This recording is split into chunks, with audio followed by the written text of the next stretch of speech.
Indian cinema के महानायक कौन है अगर आपसे सवाल पूछा जाए तो आप तुरंत कह देंगे कि अमिताभ बच्चन। जाहिर सी बात है कि फिल्म इंडस्ट्री में स्टार तो बहुत होते हैं, साथ ही सुपरस्टार और मेगा स्टार भी होते हैं, लेकिन महानायक एक ही हुआ है, none other than Amitabh Bachchan. और अब मामला ऐसा है कि जब कोई स्टार एकदम स्क्रीन फाड़ परफॉर्मेंस देता है तो लोग उसे बच्चन टाइप काम कहते हैं। आज की जनरेशन ने भले ही बच्चन साहब की दीवार, डॉन, मुकद्दर का सिकंदर जैसी सिग्नेचर फिल्में शायद ही थिएटर में ना देखी हो और ना ही उनके फैंडम को उस तरह से जिया हो जैसे बच्चन साहब के लिए थिएटर के बाहर टिकट की लाइन में पुलिस की लाठी खाते किसी आदमी ने जिया होगा। लेकिन अब सवाल ये उठता है कि ये दीवानापन तो फिर भी कई और स्टार्स के लिए भी कभी ना कभी जनता में रहा है, तो फिर ऐसा क्या है जो बच्चन साहब को महानायक बनाता है? अब इसका जवाब तो गली मोहल्ले का छोटा बच्चा भी ये बोलकर दे सकता है कि हम जहां खड़े होते हैं लाइन वहीं से शुरू होती है। तो चलिए आज ऐसे 8 इंसिडेंट्स के बारे में हम जानते हैं जिनके कारण अमिताभ बच्चन को वो पोजीशन मिली जिससे दर्शक उन्हें पहचानते हैं। हम ऐसा भी कह सकते हैं कि आज हम जानेंगे अमिताभ बच्चन के ऑन स्क्रीन सफर के वो मोड़ जिन्होंने उन्हें महानायक बना दिया। तो चलिए लेट्स डिग इनटू इट। शुरुआत करते हैं फिल्म आनंद से। नवंबर 1969 में ख्वाजा अहमद अब्बास की 7 हिंदुस्तानी से लोगों ने अमिताभ बच्चन को पहली बार स्क्रीन पर देखा।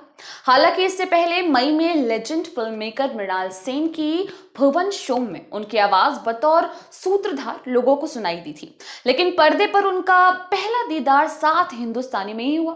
फिल्म आई और अमिताभ की एक्टिंग को तारीफ भी मिली, लेकिन महानायक का जो ब्रेकआउट मोमेंट यानी स्क्रीन पर खिलने वाला मोमेंट है वो अभी बाकी था और वो उन्हें मिला ऋषिकेश मुखर्जी की आनंद में डॉक्टर भास्कर मुखर्जी के किरदार से।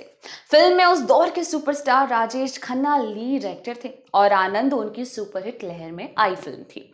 मगर नए लड़के अमिताभ के काम को देखकर जनता बहुत इंप्रेस हुई। बड़ा मशहूर किस्सा है कि रिलीज के दिन जब अमिताभ कार में पेट्रोल भरवाने पंप पर पहुंचे तो कोई उन्हें नहीं पहचानता था, लेकिन फिल्म आने के कुछ दिन बाद जब वो दोबारा वहीं पहुंचे तो लोग उन्हें पहचानने लगे थे। अगली फिल्म है जंजीर। सलीम जावेद की लिखी और प्रकाश मेहरा के डायरेक्शन में बनी इस फिल्म से पहले अमिताभ कई बार पर्दे पर आए, लेकिन छा गए वाली बात अभी बाकी थी और ये कमाल हुआ जंजीर से 1973 में। जनता को एक एंग्री यंग मैन नायक मिला जिसकी कहानी के साथ कनेक्ट करते हुए उनके मूड को वो फीलिंग मिली जिसे आज साउथ फिल्मों के साथ जोड़कर लोग एलिवेशन सिनेमा कहते हैं। ये एक ऐसा फिनोमिना था जिसे स्क्रीन पर जीने के बाद ही जो कि है एक्टर स्टार बने। इस फिनोमिना का शिखर भी दीवार में देखने को मिला। हालांकि इसी दौर में उन्होंने बेनाम और मजबूर जैसी फिल्में भी की जो तुलना के हिसाब से थोड़ी कम पॉपुलर हुई थी। अब नाम आता है आइकॉनिक फिल्म शोले का। 1975 में इंडियन सिनेमा की सबसे आइकॉनिक फिल्मों में से एक शोले रिलीज हुई। इसमें भी अमिताभ के साथ उस दौर के एक बड़े स्टार धर्मेंद्र थे। मगर शोले में अमिताभ के जय में जो मुद्दे की बात करो वाला स्टाइल और कॉमिक टाइमिंग की कलाकारी थी उसने स्क्रीन पर बवाल मचा दिया था। और इस फिल्म के बाद तो ये मान लीजिए कि उनके फिल्मी सफर की गाड़ी कभी कभी अमर अकबर एंथनी, परवरिश, काला पत्थर, नसीब, लावारिस इन फिल्मों के साथ भागती रही। नाउ नेक्स्ट इज कुली। 1983 में रिलीज हुई मनमोहन देसाई की फिल्म बच्चन फिनोमिना में एक बहुत महत्वपूर्ण फिल्म है। सेट पर अमिताभ के भयानक एक्सीडेंट वाली कहानी तो आपको पता ही होगी। बात है जुलाई 1982 की, जब शूटिंग के दौरान लगी उनकी चोट ने उन्हें क्रिटिकल हालत में हॉस्पिटल पहुंचा दिया था और उनकी स्थिति कुछ समय कोमा वाली रही। बताते हैं कि उन्हें 200 लोगों ने 60 बोतल खून दिया था। ये इस बात का प्रूफ है कि लोगों में उन्हें लेकर अलग लेवल का दीवानापन था। यहाँ तक कि लोग रोते और मंदिर जाते थे ये कामना मांगने के लिए कि जल्दी से अमिताभ बच्चन ठीक हो जाएं। इंडियन जनता की दुआएं अमिताभ को खूब लगी और जनवरी 1983 में वो वापस शूट पर लौट आए।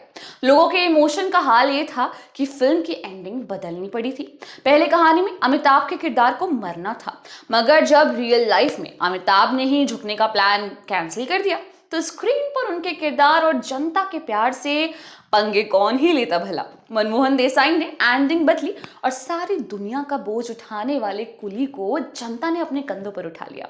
अब इस बार अमिताभ के करियर की गाड़ी पहले से भी तेज स्पीड में निकली और शराबी मर्द शहंशाह बढ़ती ही चली गई। लेकिन ओवर स्पीड चलने के अपने नुकसान होते हैं, जो अमिताभ बच्चन के हिस्से भी आए। अब अगला फेज था कौन बनेगा करोड़पति शो का। 90s में अमिताभ की फ्लॉप फिल्मों की गिनती कितनी है, ये फिल्म स्कॉलर्स के लिए हमेशा पॉइंट ऑफ डिस्कशन रहा है। लेकिन इस पर ना जाते हुए let's know that how this show was a game changer for him. देखिए, अब हमारे बिग बी ऑब्वियस सी बात है सीनियर की कैटेगरी में आ चुके थे, जो जाहिर सी बात है दिखता भी था। ऐसे में और स्टार्स का इंडस्ट्री में आना और मशहूर हो जाना अपने आप में ही बच्चन साहब के लिए एक झटका था। लेकिन फिर शहंशाह ने इसी दौर में एक बिजनेस वाला रिस्क भी लिया और अमिताभ बच्चन कॉरपोरेशन लिमिटेड यानी कि एबीसीएल कंपनी बना डाली, जो मृत्युदाता की नाकामी और मिस वर्ल्ड स्पॉन्सर करने में हुए घाटे के बाद बैठ गई। घाटा इतना सीरियस था कि बॉम्बे हाई कोर्ट ने बैंक का लोन चुकाए जाने तक उनका बंगला प्रतीक्षा और 2 फ्लैट बेचने पर रोक लगा दी। इस सब का असर ये हुआ कि काम मिलना भी कम हो गया। अब इस सब के बीच अमिताभ ने एक नॉर्मल हेल्थ चेकअप करवाया, जिसमें पता चला कि कुली वाले एक्सीडेंट के टाइम उन्हें जो खून चढ़ा था उसके साथ ही हेपेटाइटिस बी का वायरस भी उनमें आ गया था, जो चुपचाप अपना काम करता रहा और अब उनका 75% लीवर डैमेज हो चुका था। अब बचे 25% लीवर और जीवटता के साथ फ्रेंच दाढ़ी रखे हुए अमिताभ जुलाई 2000 में टीवी पर नजर आए। ये अच्छे खासे पॉपुलर हो चुके एक ब्रिटिश गेम शो का हिंदी वर्जन था, which was none other than Kaun Banega Crorepati. Show इतना पॉपुलर हुआ कि बिग बी की थमी हुई करियर की गाड़ी ने एक बार फिर से रफ्तार पकड़ ली। अब आती है फिल्म मोहब्बतें। मोहब्बतें में वो शाहरुख खान से पहले जनरेशन के रोल में थे। गुरुकुल में बच्चों की एजुकेशन और साथ ही ट्रेनिंग का ध्यान रखने वाले नारायण शंकर के किरदार में एक बार फिर से लोगों को एक नया बच्चन मिला, जो कुछ महीने पहले ही केबीसी से दिलों पर फिर से पकड़ बनानी शुरू कर चुका था और इस बार स्क्रीन पर जोरदार रोल में वो नजर आए थे। ब्लैक फिल्म इंडस्ट्री की ना एक बड़ी दिक्कत है, एक्टर को लोग एक तरह के रोल में ही देखना पसंद करने लगते हैं। मोहब्बतें के बाद कांटे, आंखें और खाकी जैसी चुनिंदा प्रोजेक्ट्स को छोड़ दिया जाए तो बच्चन साहब लगभग एक तरह के बाप भाई वाले रोल में खूब दिखे। अब वो सपोर्टिंग रोल, कहानी के नरेटर वगैरह जैसे काम ज्यादा कर रहे थे। इस सिलसिले को तोड़ा जानदार डायरेक्टर संजय लीला भंसाली ने 2005 में। इस बार अमिताभ के काम का हल्ला अलग लेवल पर हुआ और लोगों ने देखा कि एक्टर में उम्र नहीं हुनर मैटर करता है। पहली बार 1990 में आई अग्निपथ के लिए बेस्ट एक्टर का नेशनल अवार्ड पाने वाले बच्चन को 15 साल बाद उनका दूसरा नेशनल अवार्ड मिला भंसाली की फिल्म ब्लैक के लिए। उनका भौकाल हिट फिल्मों से लौटना शुरू हुआ था, लेकिन यहां से वो फिर शिखर जैसा मजबूत हुआ। And the last in this video is Piku. Black से अमिताभ का जो गेम बदला, उसका फायदा अब ये हुआ कि उनको ध्यान में रखते हुए ना अब किरदार लिखे जाने लगे थे। अब जहां एक तरफ वो कभी अलविदा ना कहना और भूतनाथ जैसी हिट्स में भी थे, वहीं पा में अपनी अद्भुत परफॉर्मेंस से एक और बेस्ट एक्टर का जो कि है नेशनल अवार्ड उनको मिल गया था। साथ में आरक्षण और सत्याग्रह जैसा दमदार काम भी चलता रहा।